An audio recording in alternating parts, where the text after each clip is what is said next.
Ma'am Abby, bumati muna kayo. Magandang hapon po sa lahat ng nanonood ng Wawawi! Palapakan natin si Ma'am Abby. Okay, ma'am. Saan kayo nagtuturo, ma'am? Sa Payatas B Elementary School! Payatas! Aba, of Yes. course, ma'am. Ano tinuturuan nyo? Elementary, no? Yes po, Anong grade grade? 2. Grade 2 students. Saan kayo nagtapos, ma'am? Sa Bicol po, RGCC College. Galing kang Bicol, napunta kang Payatas. Yes po. Grabe, Payatas, galing Bicol. Saludo po kami sa inyo, ma'am. So, you ma'am, po. dalaga po kayo? Yes po, dalagang-dalaga po. Ma'am, ano ba ang buhay ng isang guro? Yung buhay po ng isang guro ay hindi simple lamang. Dahil kami po ang nagtuturo o pangalawang ina ng mga bata.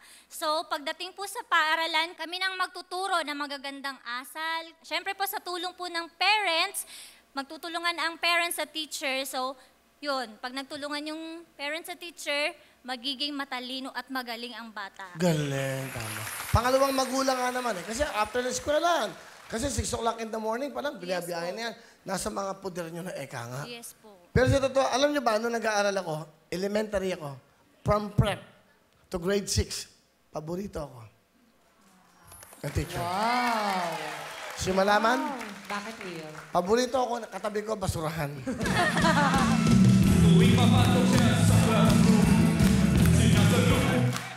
Alam niyo ba yun? Di ba, ganun ba, ginagawa pa ba yun?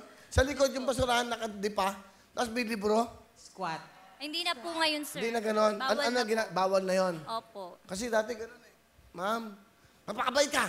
Alam mo kasi pag may, kaya teacher, sasagot, may tanong ka, tanong. Okay. Ako. Ano yung pinag-aralan natin kahapon? Ma'am, Oh, yes, Will. may I go out?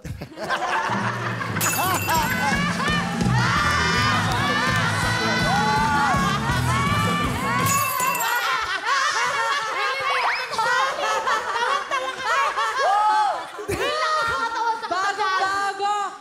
Tama na! Bababi, sino kasama nyo? Pinapakilala ko po sa inyo ang pinakamaganda at pogi rin kong bunsong kapatid na si Ka. Sino ba? Maganda at pogi? Pogi at maganda, Kuya Will. Hi, Miss Kat. How are you? Hello po, Will. Kumusta po? Okay lang po ako. Yung mga kat talaga, hindi mo alam kung ano eh, no? Pogi o maganda eh, no? Okay. Miss Kat, okay, ano gusto mo sino mas panganay? Siya po. Kat, ano gusto mo sabihin sa ate? Bigay, gusto ko lang sabihin sa'yo na maraming salamat sa lahat ng suporta na binigay mo sa pamilya natin. Tapos, salamat at dahil sa tulong mo, nakapagtapos ako ng kolehiyo. Maraming salamat. Mahal na mahal kita.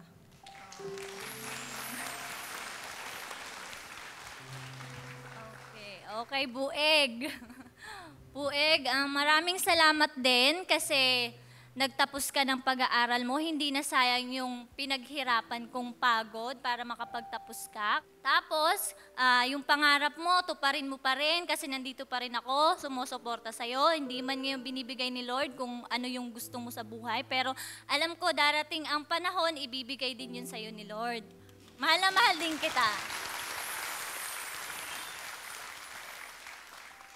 Miss Kat, meron bang chance na ikaw umibig sa isang lalaki, if you don't mind?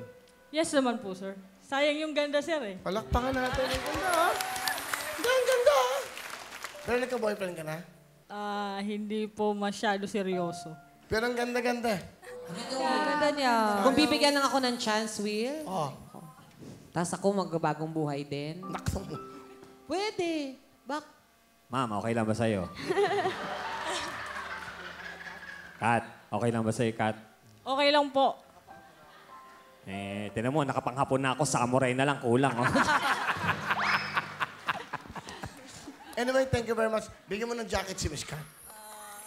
Thank you po. Thank you, Will. Good luck, ha? Ang ganda niya. Oh, ganda, oh.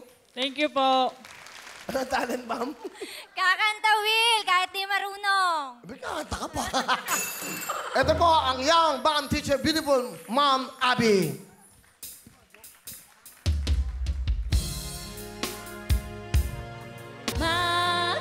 Magkakamtan sa iyo.